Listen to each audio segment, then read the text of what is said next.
NFT 적용하면 되게 단시간 내에 빠른 결과들이 나올 것 같아요. 생각보다 시행착오도 많이 나올 가능성이 커요.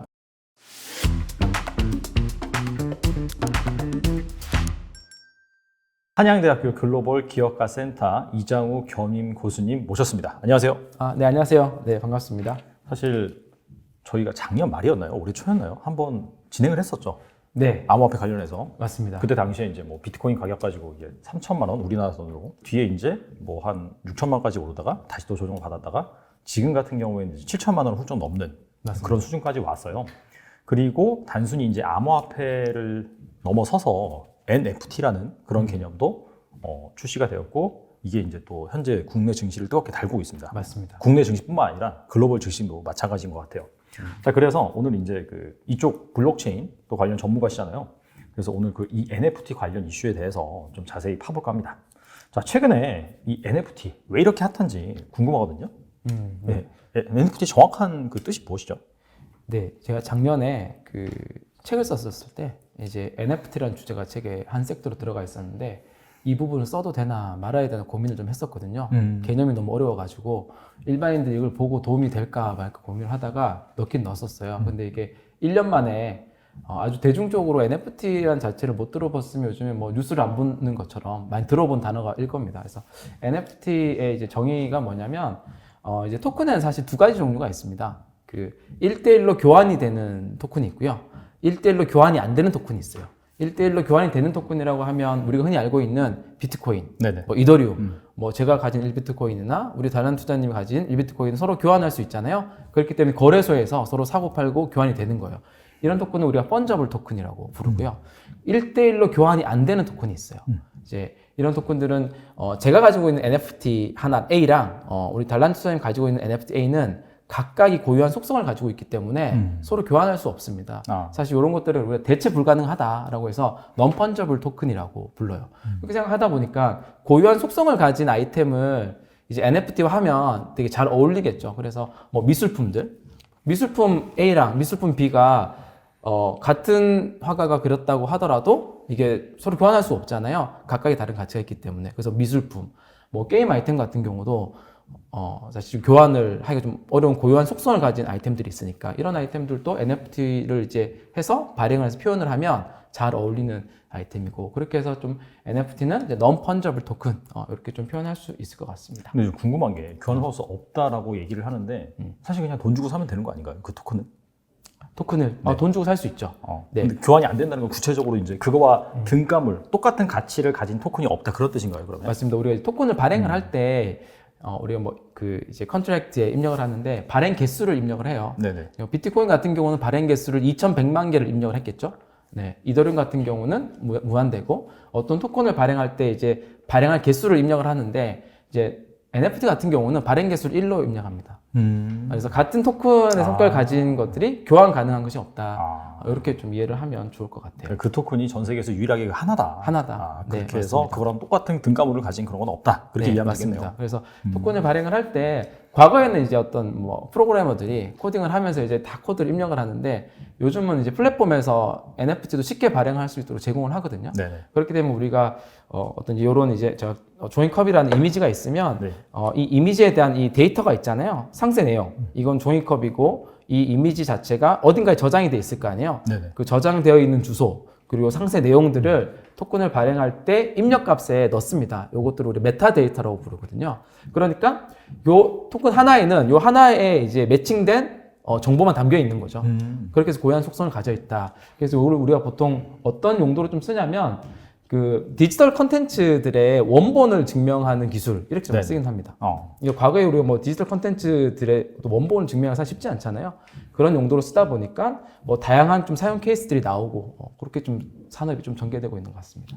근데 이제 일단 개념을 이해를 했는데 방금 말씀해 주시긴 했어요. 디지털 콘텐츠의 이제 원본을 증명하기 위해서 이 NFT라는 개념이 탄생이 되었다라고 네. 말씀해 주셨는데 그럼에도 불구하고 약간 좀 수긍이 안 되는 부분이 있어요. 그렇죠. 네. 뭐 제가 MZ 세대가 아니어서 그런지 모르겠는데 저도 아닙니다. 굳이 이게 필요한지 네. 이게 좀 궁금하긴 하거든요. 어떻게 생각하세요? 저는 이게 되게 하나의 큰 혁신이라고 좀 보고 있긴 해요.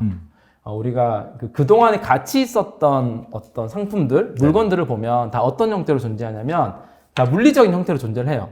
금, 실물금, 그렇죠. 그다음에 뭐 에르메스 가방, 그다음에 뭐 모나리자의 미술품들, 다 이제 어떻게 보면 다 물리적 형태로 존재를 하죠. 그 이유는 이 물리적인 형태가 쉽게 복제가 안 되기 때문에 어떤 희소하잖아요. 희소하기 때문에 경제적 가치가 생길 수밖에 없는 거거든요. 근데 그에 반면에서 우리가 디지털 컨텐츠 같은 경우는 뭐 아시다시피 그 무한 복제가 가능한데 복제도 가능한데 비용이 거의 그 제로 비용에 무한 복제 가능하단 말이에요.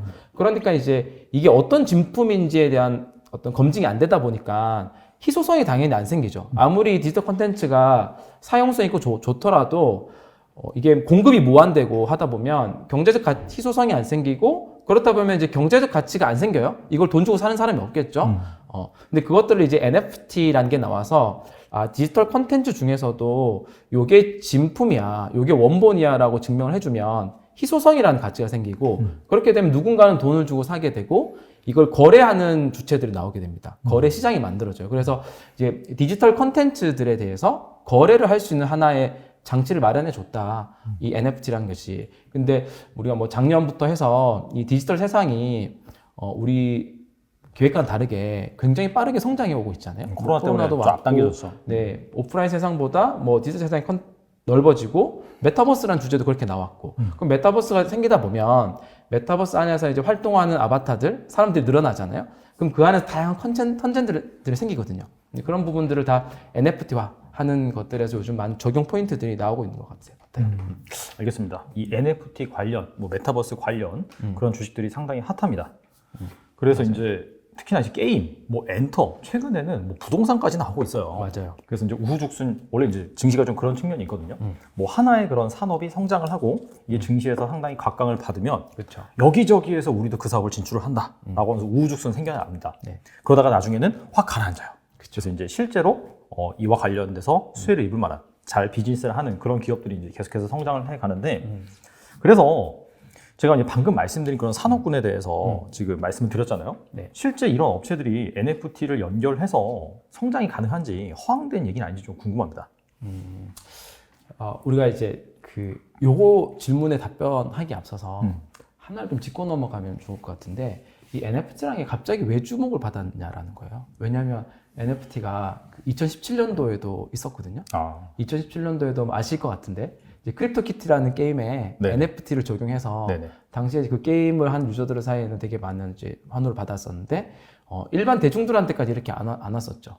그 크립토 키티가 이제 그 고양이를 고양이 키워서 키우기 게임이에요. 그러니까 옛날 이제 현대판 뭐 다마고치 뭐 이런 거로 맞습니다. 이해하면 될까요? 그 고양이 하나하나가 이제 NFT로 구현되어 있고 그 고양이끼리 이제 교배를 하게 되면 새로운 고양이가 나오는데 이것도 NFT. 그래서 각각의 어떤 경제적 가치를 가지고 거래가 되었던 분명 4년 전에도 있었던 아이템이었는데 한동안 주목을 받지 못하다가 왜 이게 그 주목을 받기 시작했냐면 지금 뭐 그 굉장히 좋은 얘기들이 많이 나오잖아요. NFT의 가치에 대해서. 근데 이게 사실 주목받은 계기는 이 시장에 우리가 특히 NFT는 가상자산이고 네. 가상자산으로 거래하는 사람들이 주로 다뤘었거든요. 그러니까 크립토 고래라고 표현해요. 그러니까 암호화폐 시장이 작년 대비해서 굉장히 많이 성장을 하면서 뭐 이더리움 같은 경우는 심지어 10배 정도 넘게 갔었고 비트코인 같은 경우 5배 이상 성장을 했잖아요. 그러니까 크립토 고래들, 크립토 부자들이 굉장히 많이 탄생을 했습니다. 그 크립토 부자들이 그 자기들 어떤 소비처, 어떤 놀이터를 NFT 쪽에서 어떤 소비 활동을 하다 보니까 이 NFT가 굉장히 큰 금액에 낙찰이 되긴 했어요. 그러니까 우리가 뭐 지금 이더리움이 하나에 500만 원 좀 넘지만 그 초기 투자자들 같은 경우는 이더리움이 취득가가 굉장히 낮잖아요. 그러니까 이제 이더리움을 가지고 다른 아이템들 굉장히 많이 소비를 해요. 그 소비의 주체로 이제 NFT가 나왔던 것이고, 그래서 초창기에 이제 NFT 하나하나가 굉장히 고가에 낙찰되는 거를 그 미디어나 여러 그 기사들 통해서 많이 보셨을 거예요. 그렇게 시장이 다시 주목을 받기 시작한 거거든요. 이런 부분들이 좀 존재를 한다. 그래서 결국 NFT는 그 이 크립토 어떤 이 세상에서의 커뮤니티, 그들의 어떤 속성들이 이 NFT 가치를 넣은 것처럼 기인을 한다라는 것을 조금 기저에 좀 깔려 있어야 우리 NFT 비즈니스를 할 때 좀 헛다리를 좀 안 짚는 부분들이 좀 나오거든요. 그래서 방금 이제 얘기해 주셨던 것 중에 이제 지금 여러 산업들이 이렇게 적용하고 있는데 네네. 이게 허황된 꿈이 아닐까 이런 부분들을 이제 얘기해 주셨잖아요. 그래서 NFT가 사실 NFT 발행하는 것 자체는 굉장히 큰 기술은 아니에요. 그러니까 누구든 NFT를 발행할 수 있는 거예요. 그러니까 그래서 요즘은 이제 그런 회사들이 내가 가지고 있는 것들을 어떻게 하면 NFT로 발행할까 여기에만 굉장히 몰입이 돼 있거든요. 포커스 맞추고 있고. 네네. 근데 사실 그게 아니라 이 NFT를 사주는 사람이 누굴까? 고객들이 왜 이 NFT를 사야 될까? 여기에 좀 포커스를 좀 맞추는 게 좀 필요해요. 이 얘기를 누가 했냐면 그 국내에서 그 NFT 관련 비즈니스를 가장 많이 했던 어떤 기업을 뽑으라면 이제 카카오의 블록체인 자회사인 그라운드엑스, 그러니까 클레이튼이라는 블록체인을 만든 이제 그 회사인데요. 네네. 그 회사에서 이미 작년, 재작년도부터 굉장히 많은 케이스 NFT를 시도를 많이 했어요. 뭐 실생활 NFT라고 해서 뭐 증명서도 NFT로 해보고 연예인 포토카드도 NFT로 해보고 다양한 형태 NFT를 적용을 했는데 그다지 의미 있는 결과들을 사실은 못 만들다가 올해 들어서 이제 크립토 아트, 그러니까 디지털 아트라고 하죠. 네. 그런 아트들을 이제 좀 접목을 하면서 좀 의미 있는 이제 NFT의 결과들이 좀 나오기 시작했거든요. 그런 좀 시행착오들을 겪으면서 이제 좀 시장에 주는 조언이기도 했어요. 고객들이 왜 이 NFT를 사야 될까 이런 부분들 있잖아요. 그래서 이런 부분들을 조금 이제 그 좀 포커스를 맞추는 것도 좀 중요하다고 좀 생각을 합니다. 저는. 고객들이라고 했잖아요. 네. 그러면서 이제 앞서서 NFT의 뭐 시초라고 하면 2017년에 나온 이더리움 기반의 블록체인의 크립토키티라는 게임. 맞아요. 근데 결과적으로는 그 키티라든지 아니면 그런 다양한 NFT를 돈을 주고 구매를 하는 주체가 결과적으로는 이 크립토로 인해서 암호화폐로 인해서 어느 정도 자산을 이룬 그런 세대들이다. 그렇게 이제 말씀하셨잖아요. 네, 맞습니다. 그렇다면은 이런 사람들이 뭐 최근에 이제 뭐 디지털 아트가 얼마에 낙찰이 되고 그러면은 그렇게 구매를 한 사람 대부분이 이런 사람들이라고 보면 될까요? 예, 초기에 이제 이 시장에서 흥행을 좀 줬던 사람들. 그러니까 우리가 뭐 크립토 펑크라는 이제 NFT가 있어요. 이제 네네. 아바타형. 네네. 이게 자기 프로필 사진 형태를 이제 픽셀 아트 형태로 만든 네네. NFT가 있는데 그런 크립토 펑크 같은 경우도 현재 최저가가 거의 이제 뭐 한 5억에 10억 정도로 이제 플로우가 형성이 되어 있거든요. 가격이. 말이 안 되는 가격이잖아요. 어떻게 보면. 근데 그들만의 크립토 펑크의 그 NFT를 알아주는 그들만의 커뮤니티가 있는 거예요. 그래서 누군가는 그 커뮤니티 내에서는 그 크립토 펑크라는 그 아바타형 NFT를 구매를 하면 서로 인정을 해주는 거죠. 아, 저 네네. 사람 돈이 좀 있나 보다. 저거 네네. 샀고. 그래서 그런 플렉스적 요소라고 우리가 좀 부르는데 그런 커뮤니티가 존재를 했고 그런 커뮤니티에서 이제 이런 어떤 수요들이 좀 나오는 거로 좀 보여지고요. 우리가 실제 지금 비즈니스들 요즘 뭐 게임도 있고 뭐 디지털 아트도 있고 이런 부분들에서 NFT 적용했을 때 좀 어떤 부분에 좀 파괴를 내고 어떤 부분이 좀 우려가 되는 이 부분을 한 번 더 좀 언급드리면 게임 분야 같은 경우는 제 생각에는 NFT 적용하면 되게 단시간 내에 어떤 빠른 결과들이 나올 것 같아요. 그러니까 그 잘 접목된 요소들이 있거든요. 게임 네네. 분야에서 NFT 적용. 구체적으로 뭐가 있을까요? 뭐 우리가 이거는 이제 뭐 엑시 인피니트나 최근 나오는 위믹스나 이게 쉬워요. 그냥 뭐냐면은 그 게임에 있는 아이템을 이제 NFT로 발행을 해주는 거고 그러니까 어떤 행위에 대한 보상을 NFT로 받는 거잖아요. 그렇죠. 아이템을. 과거 아이템을 받는 거랑 똑같아요.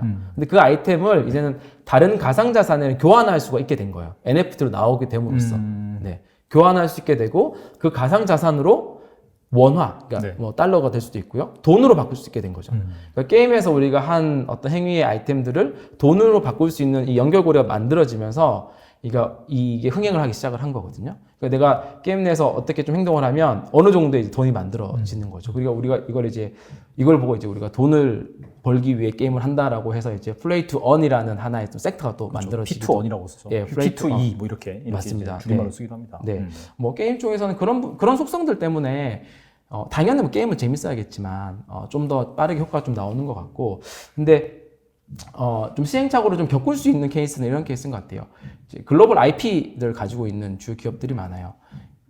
IP를 가지고 있으면 이거의 어떤 고유한 속성을 가지고 NFT화를 하면 되게 잘 먹히겠다 시장에서 이런 어떤 연결고리로 시도를 많이 하기도 하는데 여기서 IP라고 한다면 게임 IP 말씀하시는 거예요? 우리가 어떤 이제 그런 이제 컨텐츠들, 그러니까 지적재산권이나 네, 어떤 캐릭터나 게임뿐만 아니라 네, 게임뿐만이 아니라 네, 그런 IP들을 가지고 뭐 예를 들어서 우리 뭐 연예 엔터테인먼트 같은 경우도 그런 연예인들이나 가수들이나 그런 IP들을 가지고 있잖아요. 그걸 가지고 상품화도 할 수 있는 네네. 거고 그걸 가지고 NFT화를 하는 걸 이제 접근을 하는 거죠. 이런 부분들은 생각보다 시행착오도 많이 나올 가능성이 커요. 그러니까 그 아까 잠깐 얘기 드렸던 그라운드엑스가 작년 재작년도에 여러 가지 NFT 케이스들을 실생활인 NFT를 NFT화 했을 때 네네. 그다 효과가 크지 않았던 것처럼 네. 왜냐하면은 NFT를 사야 될 사람의 그 커뮤니티나 그 사야 될 이유를 명확히 제시를 못 해줄 수도 있거든요. 예를 들면은 그런 것 같아요. 저희 딸이 이제 그 방탄소년단을 굉장히 좋아하거든요. 그래서 최근에 이제 하이브에서 이제 NFT 사업을 하기 위해서 두나무와 서로 협업을 했잖아요. 그쵸, 막 시비 발행도 그래서, 하고. 네, 그쵸. 그래서 NFT 어디다 쓸 거냐라고 네네. 했을 때 여러 가지 이제 사례들 얘기하면서 뭐 연예인 포토카드도 현재는 실물로 나오지만 연예인 포토카드도 NFT 형태로 나와서 하게 되면 뭐 가상세계에서도 이 NFT가 쓰일 수 있고 계속 이제 어떤 NFT 양을 가지고 향유할 수 있다라는 거죠. 그렇게 이제 논리도 폈고 이렇게 케이스 적용할 수 있다 얘기했는데 이런 케이스들이 가장 실패하기 좋은 케이스라고 보여지는 거예요. 이게 딱 나오자마자 저희 그 아이 같은 경우도 굉장히 많은 불만을 표시했고 왜 불만을 표시했죠? 자기네들은 이 만지고 하는 실물 카드가 중요하지 이 디지털 카드가 중요한 게 아니다라는 거죠. 그러니까 젊은 세대라고 다 좋아하는 건 아니군요. 네, 그렇죠. 네, 만지고 꾸미고 넣고 이런 요소가 필요했던 거예요. 근데 뭐 NFT가 뭔지는 모르겠고 NFT 하게 되면 비싸게 팔 것 같고 그게 우리는 중요한 게 아니다. 근데 이게 뭐 제 아이만의 생각이 아니라 최근에 불매 운동이 일어났거든요. 그에 대해서. 그러니까 이제 많은 팬들이 이제 그걸 동조를 하는 거죠. 그러니까 그런 연예인이라 하더라도 가수를 하더라도 그들의 팬들이 있잖아요. 그 팬들이 원하는 요소들이 있어요. 그거랑 또 아까 이제 크립토 커뮤니티 이루어졌던 NFT를 구매하려고 하는 그 니즈랑은 서로 다르다. 이제 같은 커뮤니티를 하더라도 다를 수 있다라는 거죠.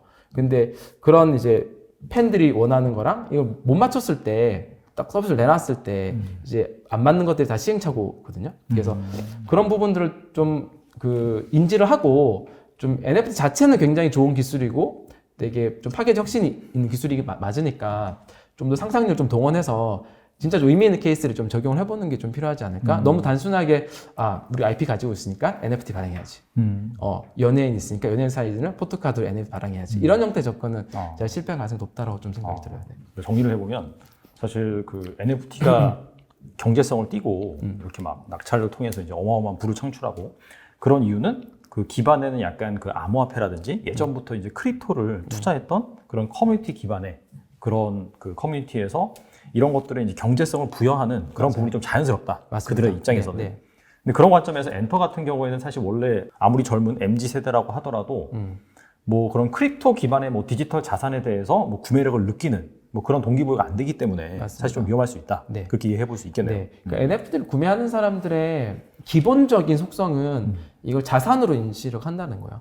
이걸 투자 자산으로 인식을 한다는 거예요.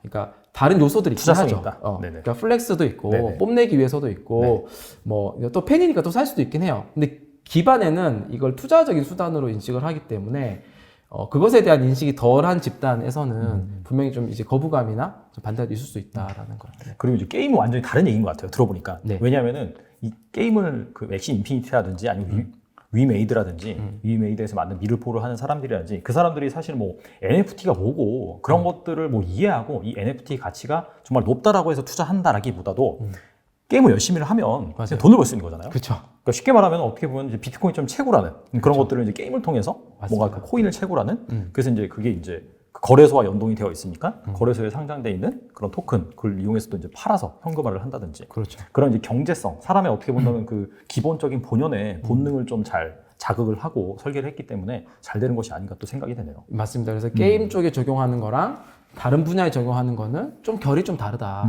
그리고 게임이 좀 더 잘 어울린다. 그래서 빠른 효과도 낼 거고, 그리고 실제로 빠른 실적으로도 연결될 수도 있다라는 거죠. 그래서 그런 것들은 우리가 앞서서 지금 나온 게임들이 좀 검증해주고 있잖아요. 네네. 뭐 2018년도에 처음 게임 나왔던 엑시 인피니티 같은 게임이 지금 이제 이용자 수 230만 명까지 늘어났거든요. 네. 네.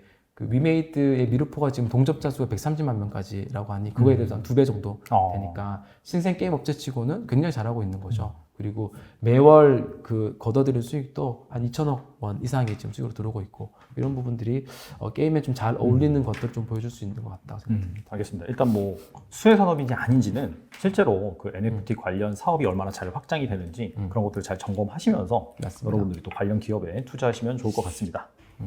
그리고 이제 최근에 그 정부에서 NFT는 가상 자산은 아니다 이런 식으로 얘기가 나왔어요. 네네. 근데 이제 이 NFT의 속성을 자세히 들여다보면 결과적으로 이게 이제 경제성이 없으면 네. 사실 큰 의미는 없다라고 생각이 되거든요. 왜냐하면 네. 이게 디지털 자산 증명, 소유권을 인정을 해주는 건데 네. 그 소유권이 인정이 된다는 것 자체는 사실상 희소성이 있는 거고 네. 그렇다면 자연스럽게 경제성이 생길 수밖에 없는 그런 부분인데 네. 근데 이게 이제 가상 자산이 아니다. 라고 이제 일단 얘기를 했단 말이에요. 향후에 이제 이거 관련해서 뭔가 규제 이슈라든지 세금 이슈 이런 것들이 없을까요? 좀 굉장히 다양한 부분 많이 나올 것 같아요. 특히 세금 이슈도 많이 나올 것 같고요. 근데 이제 NFT를 이제 규제를 하기 시작하면 너무 이제 범위가 방대해서 감히 뭔가 하나를 잡고 규제하기가 쉽지 않은 영역이긴 해요. 그래서 일단 현재는 NFT가 아닌 이제 펀저블 토큰 쪽부터 먼저 규제를 한 단계 나아가는 좀 그림인 것 같고요. 그럼에도 불구하고 그 NFT 중에서도 조금 위험한 요소를 가진 성격의 NFT는 어떤 성격이냐면 그냥 우리가 이제 하나의 디지털 아트를 NFT로 발행을 해서 네네. 이것을 거래를 하는 거는 큰 문제가 없을 것 같아요, 앞으로도.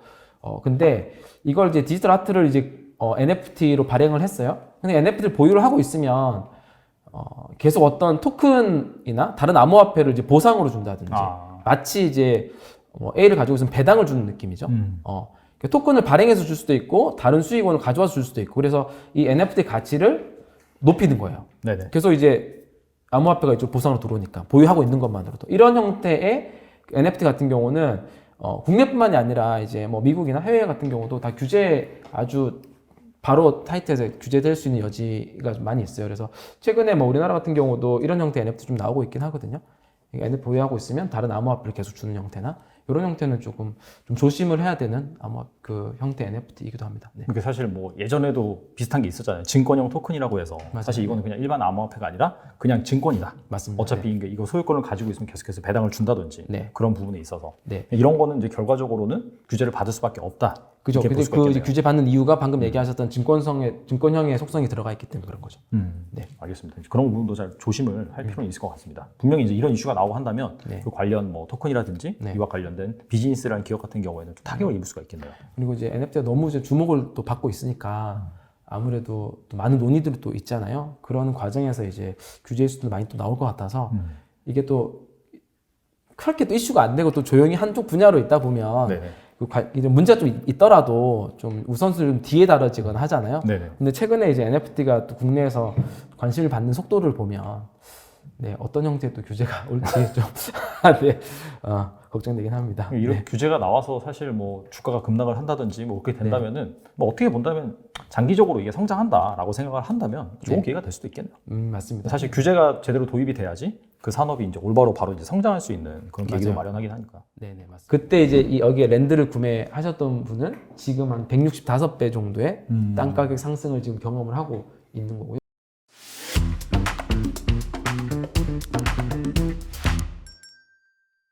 우리가 앞서서 그 엑시 인피니티 말씀을 해주셨어요. 네.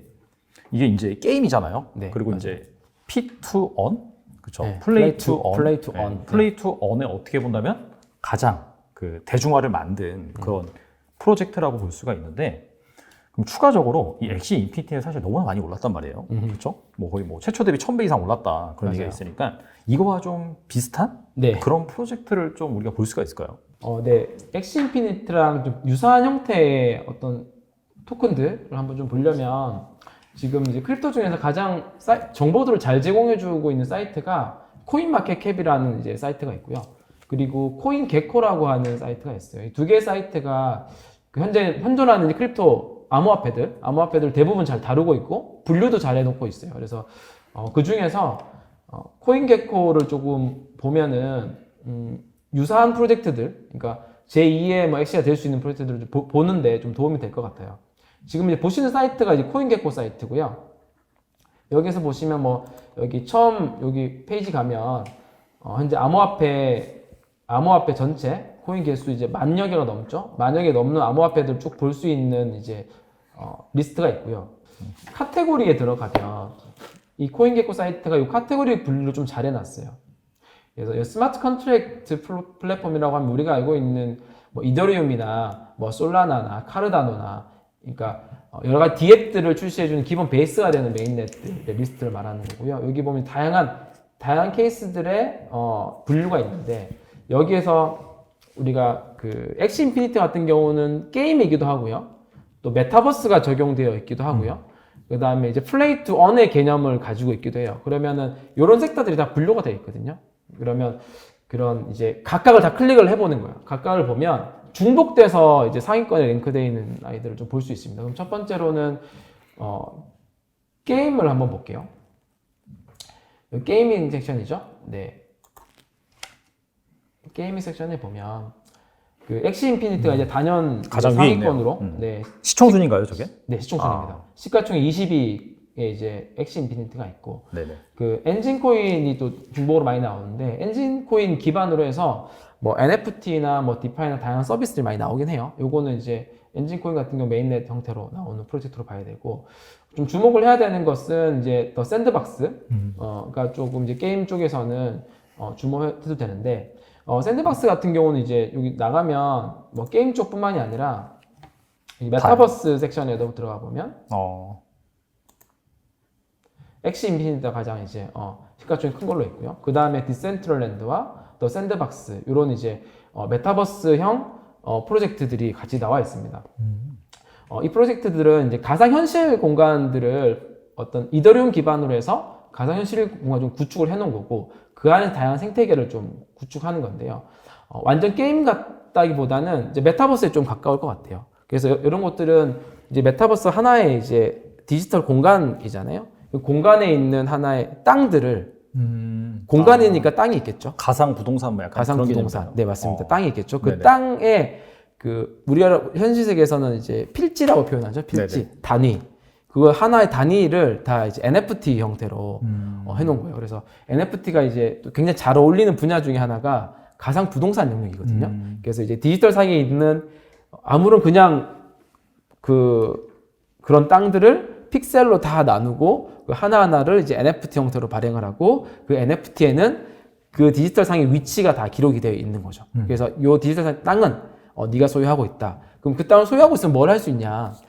우리 현실 세계에서 똑같잖아요. 땅을 가지고 있으면 거기에 이제 아파트를 올릴 수도 있고, 뭐 빌딩을 올릴 수도 있고, 네네. 상업용 시설을 올리게 되면 또 같이 올라가고 이렇게 되잖아요. 똑같습니다. 이 샌드박스나 디센트럴랜드 같은 경우도 그 가상의 부동산에 이제 랜드라고 하는 NFT를 구매를 하면 그 위에 이제 부동산을 개발을 할 수가 있어요. 네, 그래서 뭐 이제 거기 쇼핑몰을 구축을 하는 팀들도 있고, 아니면은 지금은 당장은 좀 개발을 하긴 좀 그러니까 땅만 NFT로 구매를 해놓는 경우도 있고요. 다양한 케이스로 적용이 되고 있고요. 그래서 그 땅값이 우리가 현실 세계에서만 부동산이 뜨거워서 많이 오른 게 아니라 네네. 여기 디지털상의 이 가상공간에서도 랜드도 굉장히 가격이 많이 올랐거든요. 이 샌드박스 같은 경우는 2년 전쯤에 출시가 됐는데요. 그 당시에는 막 개발을 하기 전이 그냥 맨 땅이었겠죠. 허와 벌판이었겠죠. 네, 맞습니다. 그때 이제 여기에 랜드를 구매하셨던 분은 지금 한 165배 정도의 땅 가격 상승을 지금 경험을 하고 있는 거고요. 그 사이에 많은 이제 뭐 어떤 협업들도 하고 그 샌드박스라는 공간에 다양한 이제 공간들이 들어오기 시작했어요. 뭐 최근에는 국내에서는 뭐 K리그 같은 경우도 샌드박스와 협업을 해가지고 그 가상 공간 안에 K리그 관련된 이런 것도 구축을 지금 준비를 하고 있기도 하고, 우리가 잘 아는 제페토하고 협약을 해서 제페토도 이제 샌드박스에 들어가 보면 그 맵에 제페토 땅이 이렇게 있습니다. 네. 삼성 같은 경우도 이제 샌드박스 안에 그 땅이 삼성 공간이 있고요.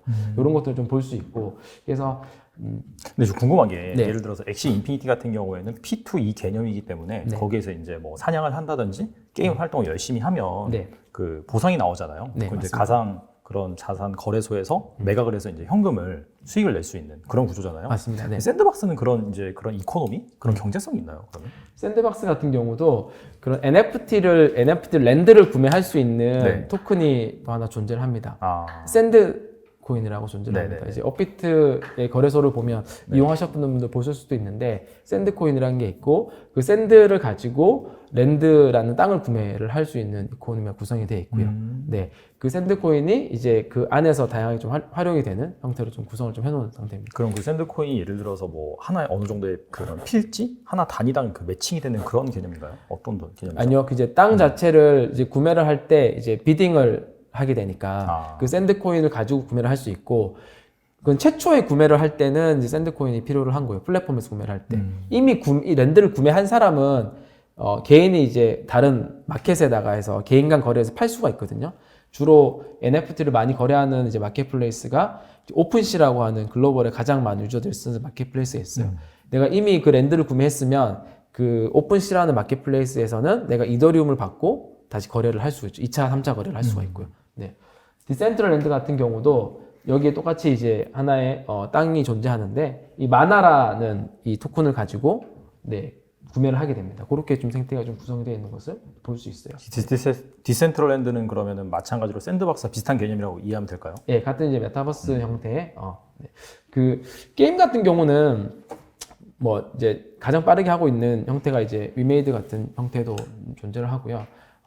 뭐 다양한 게임 프로젝트를 많이 출시를 할 것 같아요. 그러니까 지금 나와 있는 것보다도 지금 앞으로 이제 대형 게임 기획사들이 NFT를 적용한 것들이 많이 더 출시가 될 거기 때문에 그런 것들을 좀 눈여겨보는 것도 좀 좋을 것 같고, 이 메타버스 같은 경우는 이미 뭐 샌드박스나 디센트럴랜드 같은 경우는 디센트럴랜드 이미 이제 3년 지난 17년도부터 계속해서 해오고 있고 이 축적해오고 있고 굉장히 많은 인지도와 유저들을 지금 모은 상태거든요. 그래서 거래량도 보면 굉장히 많아요. 이런 어떤 이제 내공들이 좀 있기 때문에 시간을 버텨온 좀 탄탄하게 만들어가고 있는 과정을 볼 수 있어요. 최근에 사실은 이 두 개의 코인들 같은 경우도 많이 올랐어요. 많이 올라가지고 분명 좋은 프로젝트고 향후에 이제 더 큰 기대를 할 수 있긴 한데 뭐 지금이 뭐 단기적으로 구매해야 될 시점인지는 좀 다시 고민해 볼 필요가 있긴 하죠. 네네. 최근에 많이 올랐기 때문에. 알겠습니다. 그리고 나머지 저기 나와 있는 그런 리스트된 그런 프로젝트 같은 경우에는 사실 뭐 아직 제대로 서비스를 하지 않고 있거나 네. 기대감이 반영된 그런 것도 많이 있는 거죠, 여기에는. 네, 맞습니다. 지금 최근에 이제 그 플레이 투 언이라는 개념으로 게임이 나오기 시작하면서 이제 각각의 체인들에서 블록체인들이 이제 되게 독립되어 있잖아요. 이더리움이라는 블록체인도 있고 국내에서 나온 이제 테라라는 블록체인도 있고 그다음에 솔라나라는 블록체인도 있고 각각의 이제 블록체인 기반으로 해서 이제 서비스들이 이제 막 나오기 시작을 하는 거죠. 게임들이 신규 출시가 돼서 이제 엑시 인피니티 그런 개념들을 좀 도입을 해서 플레이 투 언 개념으로 네. 그런 되게 지금 뭐 엄청나게 많이 나오고 있다. 네. 그래서 무턱대고 보시고 이제 구매하지 마시고 네. 실제로 그 프로젝트가 뭐 제대로 된 사업을 하고 있는지 개발 단계는 어디까지인지 네. 실제 상용화가 되고 있는지 네. 그런 부분들을 잘 이제 살펴보셔서 그리고 이제 아시다시피 이제 코인은 변동성이 상당히 심하고 네. 누가 또 이제 이 가치를 보증해 주는 건 아닙니다. 네. 그래서 그런 부분들을 잘 감안을 하셔서 여러분들이 참고하시면 좋을 것 같습니다. 근데 이제 이런 이제 플레이 투 원 모델로 게임을 전개를 하게 되면 좀 조심해야 될 부분도 사실 있긴 해요. 이게 초기에 이제 그 부트스트랩이라고 하죠. 네네. 보상을 많이 주니까 굉장히 빠르게 유저들이 유입을 하게 되는데 그렇게 되면 이제 이게 다 경제 구조로 연결이 되어 있잖아요. 보상 다 돈인 거고 그렇게 되면 뭔가 그 구조나 설계를 뭐 하나 삐딱하게만 설계를 하더라도 바로 이제 이 게임 시스템 상에서 어떤 경제 보상 구조들이 다 엉키는 구조들도 많이 생길 수 있고 더 조심해야 되는 영역이기도 하고 그리고 돈을 벌기 위해서 빠르게 유입됐기 때문에 당연히 돈이 안 되면 빠르게 나갈 수 있다는 거죠. 그래서 그 돈을 벌기 위해서 유입된 이 유저들을 가지고 재미란 요소를 그 다음 숙제가 생기는 거죠. 이제 엑시 인피니티 같은 경우도 마찬가지인데 지금 이제 플레이 투 원 개념으로 굉장히 빠르게 유저들을 모았고 실제로 수익을 내기 시작을 했거든요. 많이 내고 있죠. 근데 이제 그 다음 엑시 인피니티 숙제는 재미 요소예요. 이제 충분히 사람들이 재미란 요소 때문에 계속 이 플랫폼에 이 게임 머물 수 있는지 이런 것들이 이제 플레이 투 원 게임을 하는 주체들이 다 가지는 공통적인 고민인 것 같고 특히 이제 엑시 인피니티 같은 경우는 그 창업자들이나 개발자들이 굉장히 크립토 네이티브한 친구들이 엑시 인피니티 게임을 만들었어요. 그러니까 원래 게임 업계 사람들이 만들었다기보다는 원래 크립토를 굉장히 잘 다루는 사람들이 게임 쪽을 전개했다라고 봐도 무방하거든요. 그렇다 보니까 이거를 NFT를 아이템에 적용을 하고 가상자산으로 이제 교환을 해서 현금화하는 쪽에 머무는 게 아니라 이 가상자산을 다시 스테이킹하는 서비스도 디파이 서비스도 내놓고 이 가상자산을 교환할 수 있는 탈중앙 거래소죠. 덱스라고 하는 탈중앙 거래소도 내놓고 그 다음에 이게 다 이더리움 기반으로 돌아가다 보면 너무 게임이 느리겠죠. 그래서 이제 사이드 체인이라고 하는 로닌이라고 하는 사이드 체인 또 자체적으로 이제 전개를 해서 그 사이드 체인 또 이제 운영하고 있거든요. 그러니까 다양한 이제 크립토의 여러 가지 서비스들을 계속 내놓고 있어요. 그 인프라 생태계를 만들고 있거든요. 그런 부분들이 되게 좋은 레퍼런스들을 시장에 하나씩 주고 있는 느낌이고, 위메이드 같은 경우도 보면 그 위믹스라고 하는 기축 토큰이 있고, 지금 이제 미르포에서는 이제 드레이코라고 하는 이제 가상자산 바꾸잖아요. 근데 이제 그런 게임들을 뭐 최대 100개까지 내가지고 모든 토큰들을 위믹스와 교환하게 하는 그 교환 마켓도 만들겠다, 이런 이제 전략도 내놨는데, 그런 것들이 이제 잘 구축하는 크립토를 잘 이해하고 있는 팀이어야 가능할 것 같다. 위메이드도 위믹스가 나오면서, 위믹스가 이제 2년 전쯤에 토큰이 나왔나 그렇거든요. 그래서 잘 이해하고 있는 팀 중에 하나긴 하고요. 네. 알겠습니다. 들어보니까 결과적으로 일단 게임이 재밌어야 된다. 그죠? 유저들이 맞아요. 이제 네. 계속해서 하기 위해서는 재밌어야 되는 건 기본인 것 같고, 그런 상황에서 예전부터 이제 뭐 블록체인에 관한 그런 연구를 많이를 해서 그런 크립토 생태계를 잘 이해하는 그런 프로젝트여야지 생존할 수밖에 없다. 이제 그렇게 네. 이해할 수가 있겠네요. 우리 그 메인넷 프로젝트들, 뭐 테라 같은 팀도 그렇고, 그 팀에 그 거시경제학자들이나 진짜 금융 쪽에 해박한 그런 이제 박사님들이나 참여해 네. 있거든요. 아, 그 얘기는 뭐냐면, 일단 통화를 발행을 하는 거잖아요. 네네. 굉장히 미세한 어떤 요소들 때문에 그 생태가 무너질 수도 있잖아요. 그래서 국가의 통화도 비슷한 개념이고, 그럼 게임 내에서 하나의 통화가 이제 NFT란 걸 때문에 이게 발휘된다면, 여러 게임들 간에 이게 이제 맞물리고 이제 물리게 되는 거죠. 그런 것들에서 이제 좀 더 그 조심하고 신경 써야 될 포인트들이 있는 거죠. 그런 설계를 하는 데 있어서는. 네. 과거 포인트와는 다르게. 네. 사람도 중요한 것 같아요. 경영자가 누군지, 그다음에 개발자가 맞습니다. 누군지, 특히나 네. 이제 IT 업계 같은 경우에 또 CTO가 누군지, 그런 부분들을 다각도로 잘 보시면서 뭐 투자 의사 결정을 하셨으면 좋겠습니다. 사실 이제 큰 틀에서 보면 이 NFT도 블록체인 기반의 가상 자산이 활용된 사례라고 볼 수가 있잖아요. 맞습니다. 그게 네. 이제 어떻게 본다면 게임이라는 네. 그런 좋은 털을 만나서 잘 성장한 케이스라고 볼 수 있는데, 자, 그렇다면 과연 이 NFT 다음으로 뭔가 이 블록체인 기반의 가상 자산이 활용될 수 있는 분야, 넥스트 NFT 네. 이런 것들은 또 뭐가 있을까요? 저는 요즘에 이제 그 흥미롭게 좀 보고 있는 그 비즈니스 중에 하나가, 좀 전에 잠깐 얘기 드렸던 뭐 샌드박스나 그 디센트럴랜드 같은 경우도 네. 그 메타버스라는 공간을 가지고 활용하는 서비스잖아요. 그러니까 우리에겐 새로운 또 하나의 토지, 또 하나의 공간이 주어진 거예요. 이게 디지털 공간이거든요. 근데 그것을 전문적으로 그 좋은 땅을 구매를 하고, 예, 우리가 현실 세계에서 부동산 개발 회사와 같은 역할을 하는 그런 비즈니스를 하는 이제 회사들이 출연을 하고 있거든요. 그 샌드박스 내에서 이제 부동산 개발을 한다. 예, 그러니까 네. 그러면 첫 번째는 이제 그런 메타버스 내에서 좋은 땅을 골라야겠죠. 좋은 땅을 땅을 매입해야지 부동산을 지을 수 있으니까, 거기다가 이제 쇼핑몰을 짓기도 하고, 거기다가 이제 빌라도 짓기도 하고, 되게 멋있는 이제 섬에 있는 전망대가 있는 빌라도 짓기도 하고, 이런 것들을 이제 3D 디자이너나 내부에 있는 팀들을 활용해서 그 부동산에다가 지어요. 그리고 그 지은 것을 다시 이제 판매를 하기도 합니다. 그래서 그 미국에 이제 리퍼블릭이라는 회사가 있는데, 거기 회사에서 이제 가상 부동산 펀드를 만들었어요. 리퍼블릭 렐름이라는 이제 펀드를 만들어서, 그 회사는 이제 그 메타버스 상에 있는 부동산을 개발을 전문으로 하는 거예요.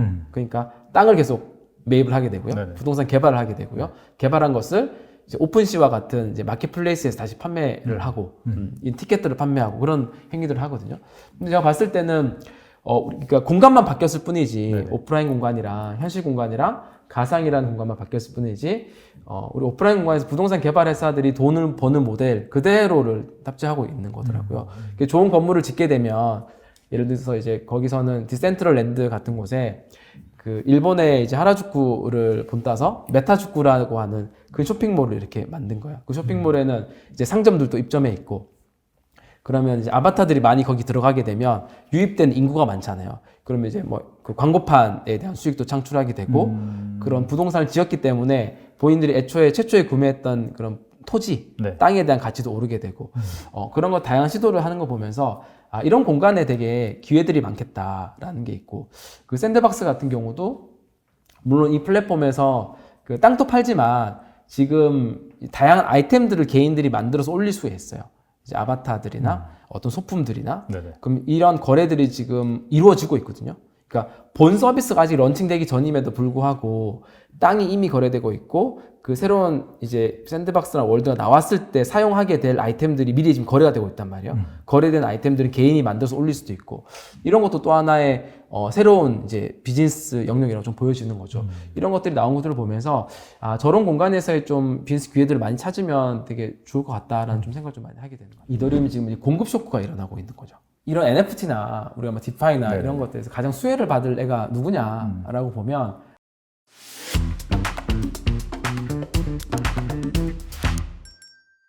자, 지금까지 말씀드린 NFT, 결과적으로는 블록체인 기반의 가상 자산의 한 예, 이렇게 볼 수가 있는데, 큰 틀에서 본다면 어차피 이 암호화폐 시장에 영향을 받을 수밖에 없을 것 같아요. 맞아요.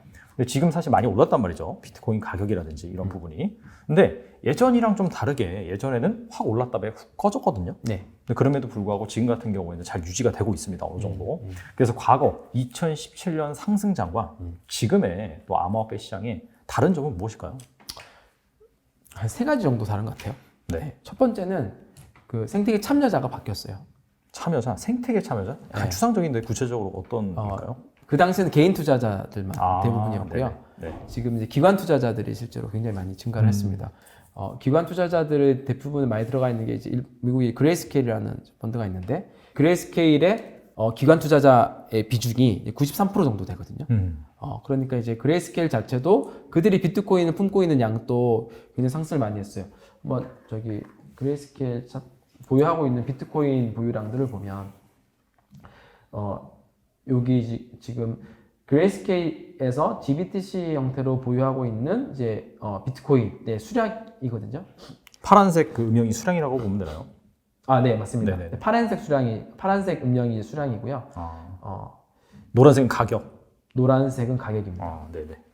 그래서 작년 이제 상반기 때 대비해서도 이제 거의 2배 가까운 많은 수량이 지금 보유하고 있는 것으로 보이고 여기에 들어가 있는 어떤 자금들의 93% 정도, 90% 이상이 기관 자금이니까 이런 부분에서 이제 기관 참여가 많이 늘어난 것으로 보이고 뭐 코인베이스 아시죠? 코인베이스의 거래 미국에 자금 상장한 가상 자산 거래소. 네, 맞습니다. 미국에서 가장 큰 가상자산 거래소고, 네네네. 뭐 나스닥에 상장 네네네. 오늘까지 했던 코인베이스에서의 어떤 거래 대금의 변화만 보더라도 좀 참고할 수 있을 것 같아요. 2018년도 Q1에 기관 투자자 비중이 한 20% 정도였거든요. 코인베이스에서.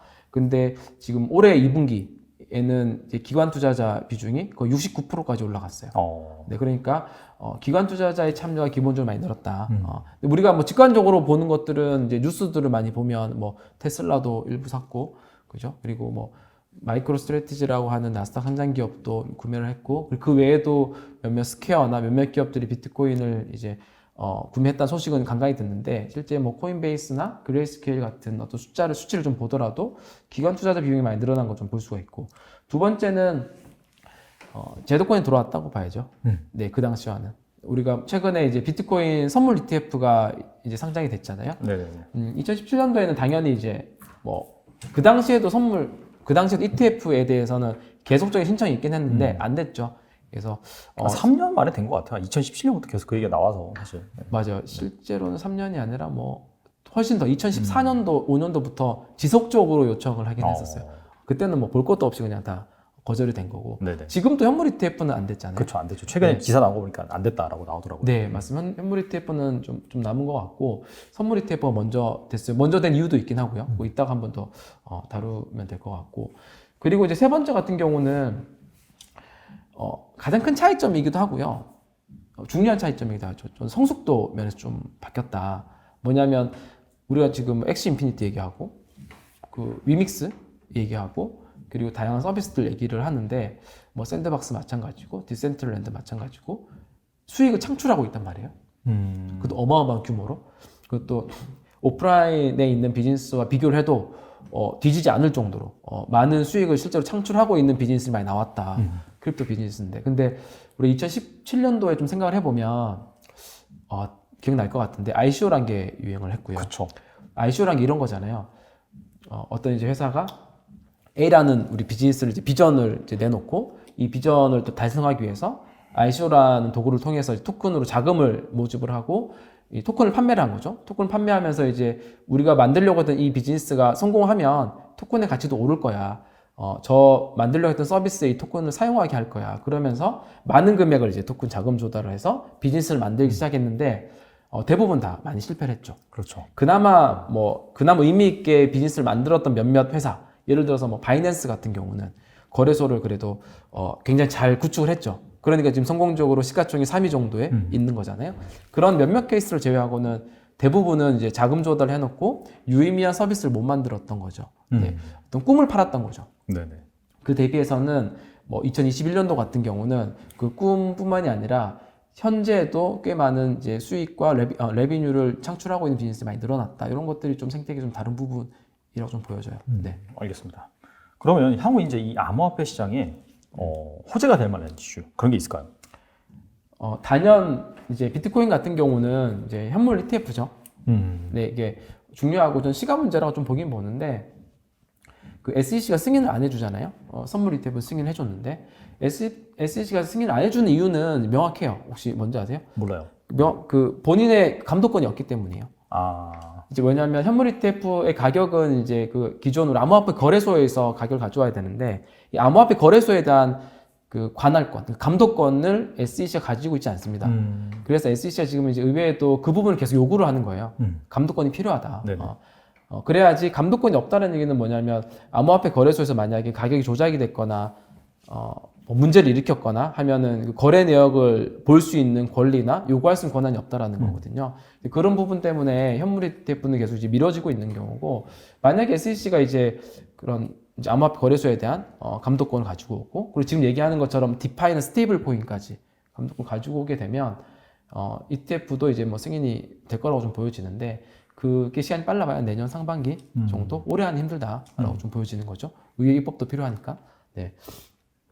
그리고 두 번째 호재라고 하면 그 이더리움 2.0이에요. 이더리움 2.0 워낙 또 많이 들었었을 텐데, 이더리움 성능이 2017년부터 계속 나왔어요. 성능이 좋아진다. 수수료가 네네, 낮아진다. 근데 이제 그거 실질적인 어떤 요소는 이더리움이 지금 이제 공급 쇼크가 일어나고 있는 거죠.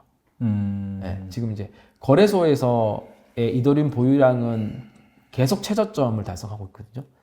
거래소에 이더리움이 빠져나가고 있다. 그러니까 없다라는 건 뭐냐면 그 이제 매도를 할 수 있는 물량이 그만큼 적다. 그러니까 셀링의 어떤 프레스가 적다라는 거죠. 그게 이제 어떤 상승에 대한 요소가 될 수도 있고, 네네. 이게 이제 어떤 공급 쇼크로 이어지는 거고, 또 두 번째는 이더리움 2.0이 이제 내년쯤에 이제 진행이 되면, 현재는 이더리움 네트워크를 이제 운영하기 위해서 이더리움이 이제 매년 이제 한 440만 개 정도 이더리움이 채굴 보상용으로 주어져요. 그만큼 공급이 되고 있는 거거든요. 네네. 근데 이제 2.0이 되면 이게 한 150만 개에서 100만 개로 줄어듭니다. 이게 POW가 없어지는 모델이니까, 작업 증명이 없어지는 거니까 보상을 한 100만 개 미만으로만 주더라도 그 POS의 검증자들이 충분히 이 네트워크를 유지할 수 있는 보상이 되는 거예요. 그럼 공급이 그만큼 줄어드는 거죠. 440만 개에서 100만 개만 줄어들어도 이게 뭐랑 비교하면 되냐면, 인플레이션율이 그러면 1% 미만으로 줄어들어요. 0.84% 정도 나오거든요. 비트코인 인플레이션, 비트코인이 이제 희소성 있는 가치가 중요하잖아요. 비트코인 지금 1.7% 정도 돼요. 인플레이션이. 그러니까 매년 1.7% 정도의 비트코인이 늘어난다는 표현이에요. 네네. 인플레이션이. 금보다도 이제 금이 2% 정도니까 좀 낮아진 거거든요. 그래서 더 금보다 희소한 가치를 이제 나타낸 이유로 설명하기도 하는데, 이더리움 같은 경우는 1% 미만이니까 만약에 POS가 되면 그런 부분도 있고, 공급 쇼크의 또 결정적인 거는 최근에 이제 런던 하드포크라고 해서 3개월 전쯤에 이더리움이 이제 업그레이드를 했어요. 이 업그레이드 핵심 요소, 중요한 그 포인트 중에 하나는 뭐냐면, 이더리움 사용하면 이걸 수수료를 내잖아요. 그 사용자들도 내고, 네네. DF 서비스도 수수료가 계속 나가는데, 네네. 그 수수료를 이제 과거에 다 채굴자들한테 줬단 말이에요. 그거를 수수료를 이제 다 소각을 시킨 거예요. 수수료의 대부분을, 일부는 이제 급행료라고 해서 바로 채굴자한테 가는 게 있고, 네네. 대부분의 기본 수수료는 다 소각이 됩니다. 그 소각이 된 게 거의 지금 한 3개월 정도 됐나? 거의 이제 지금 80만 이더, 90만 이더 되고, 때론 어떤 날은 이더리움이 그날 네트워크를 유지하기 위해서 발행되는 그 수량보다 이 소각되는 양이 더 많을 때도 있어요. 그만큼 이더리움 네트워크를 지금 많이 사용하고 있잖아요. 네네. NFT든 뭐 디파이든 다 이더리움 기반으로 많이 사용하니까 그러니까 수수료가 많이 나오게 되고 소각이 많이 나게 되고 이런 부분들이 다 이더리움 공급에 있어서 되게 쇼크가 되는 부분들이긴 해서 이게 이제 특정 시점이 돼서는 이제 뭐 지금도 꽤 많이 가격에 반영돼 있긴 한데 가격이 더 반영이 될 요소라고 좀 보여지는 거죠. 그게 사실 어떻게 보면은 그 채굴을 하면 보상을 줘야 되는데 그게 이제 보상이 안 되고 아예 소각을 해버린다. 그 수수료 그게 이제 그렇게 이해하면 되는 거죠. 지금 상황에서. 두 개가 지금 섞였는데요. 채굴을 했을 때 이제 보상을 주는 거는 이제 그 프로토콜에서 발행을 해서 주는 거는 현재 한 440만 개 정도가 매년 나가는데 2.0이 되면 100만 개 정도 줄어든다. 줄어든다고. 이제 소각이 되는 거는 원래 채굴자들이 보상을 두 가지를 받잖아요. 그렇죠. 네, 발행되는 것도 받고 수수료도 받는데 맞아요. 그 수수료가 이제 채굴자한테 가지 않고 지금 소각이 되고 있거든요. 근데 소각된 수량이 지금 너무 커서 그 부분 때문에도 이제 어떤 공급에 대한 지금 이슈들이 있다. 듣고 보니까 결국에는 이 이더리움의 가치가 많이 오를 것이다라는 믿음이 선행이 된 것 같아요. 왜냐하면은 사실 채굴하는 이탐 입장에서는 그 뭐 네트워크에서 발행되는 그런 뭐 보상 그게 있고 추가적으로 수수료 여기까지 나와야지 나한테 돌아가는 보상은 더 크잖아요. 맞아요. 근데 지금 그 수수료 같은 경우에는 소각이 되어서 없어져 버린다라고 하면 사실상 나한테 받는 보상은 더 줄어드는 건데 그게 이제 어떻게 보면은 이더리움이 그만큼 가치가 있고 희소성이 있다라는 그런 믿음이 있기 때문에 오히려 이제 그런 것들이 약간 좀 호재로 인식이 된다. 그렇게 이해가 되네요. 투자자들 입장에서는 확실히 호재로 인식되는 것 같긴 해요. 맞아요. 그리고 이제 뭐 채굴자 입장에서도 이제 받은 것들이 가격이 오르게 되면 그런 것들도 이제 수익이 더 커지는 효과도 있긴 하니까. 그리고 채굴 자체에 대한 시스템을 이제 2.0이 되면 아예 바꾸는 거니까. 그렇죠. 이제 뭐 지분 증명이라고 해서 가지고 있으면 그냥 주는 그런 맞습니다. 식으로 이제 바뀌는 거잖아요. 이제 뭐 컴퓨팅 파워를 이용해서 네트워크를 검증을 하는 게 아니라 내가 보유하고 있는 이더리움의 어떤 보유량, 지분의 크기에 의해서 네트워크를 검증하는 단계, 그러니까 POW에서 우리가 POS로 바뀐다라고 표현하니까 그게 이제 바뀌는 과정이 이제 내년에 있고 그렇게 돼야 좀 수수료도 낮아지고 이더리움 네트워크 속도도 좀 빨라지고 그렇게 되면 이제 그 이더리움을 이용하고자 하는 여러 가지 D앱들, 서비스들 있잖아요. 원활하게 이용할 수도 있으니까 전반적으로 뭐 긍정적인 부분들이 있죠. 뭐 투자자들은 뭐 공급이 계속 줄어든다고 하니 뭐 가격이 오른 것 좀 기대하고 있는 것 같고 그렇습니다. 그게 이제 결과적으로 이더리움이라는 네트워크가 활성하게 잘 이게 이용이 되고 뭐 NFT가 나오고 수많은 서비스들이 이제 기반이 되니까 사실 이제 그런 믿음이 있는 거겠죠. 맞습니다. 네. 그게 가장 중요할 것 같아요. 그게 이제 뭐 아까 이제 이런 NFT나 우리가 뭐 디파이나 이런 것들에서 가장 수혜를 받을 애가 누구냐라고 보면 많은 서비스들이 있긴 한데요. 이더리움인 거예요. 어차피 그 이더리움 네트워크 위에서 그런 것들이 다 행해지는 거죠. 네, 대부분 80% 이상, 90% 가까이가 이더리움이라는 블록체인을 이용해서 그 기반으로 여러 서비스들이 개발이 되는 거거든요. 그러니까 서비스를 이용할 때는 다 이더리움이라는 수수료를 내야 되는 거예요. 그렇죠. 다르게 얘기하면.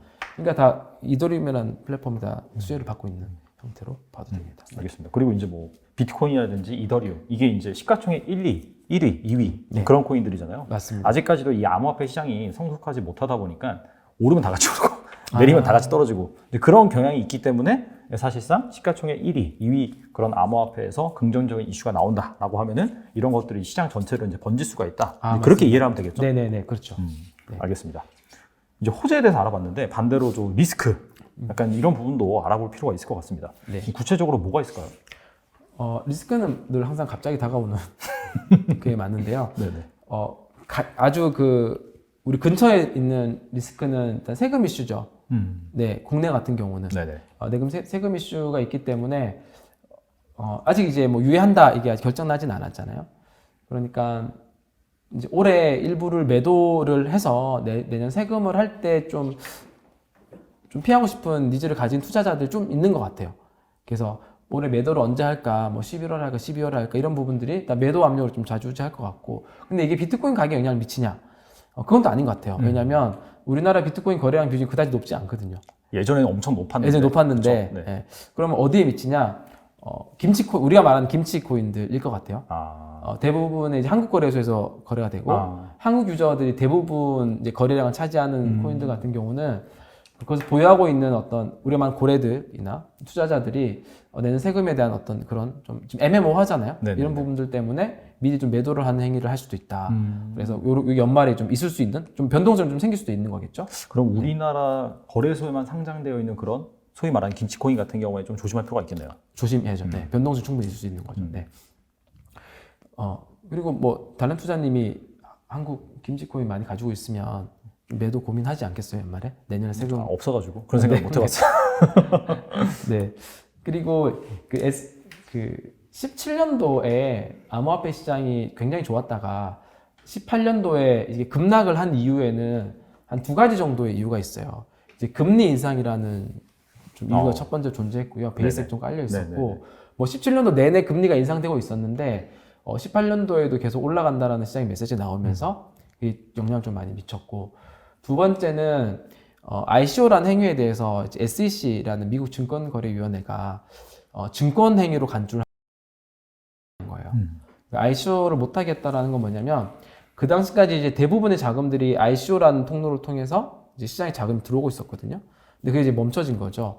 그게 결국 이제 시장 하락의 중요한 이제 트리거가 된 역할들을 했는데, 그런 관점에서 보면 이번 같은 경우도 그런 유사한 두 가지의 이슈들이 우리가 계속 예민하게 주시해야 될 부분 같긴 해요.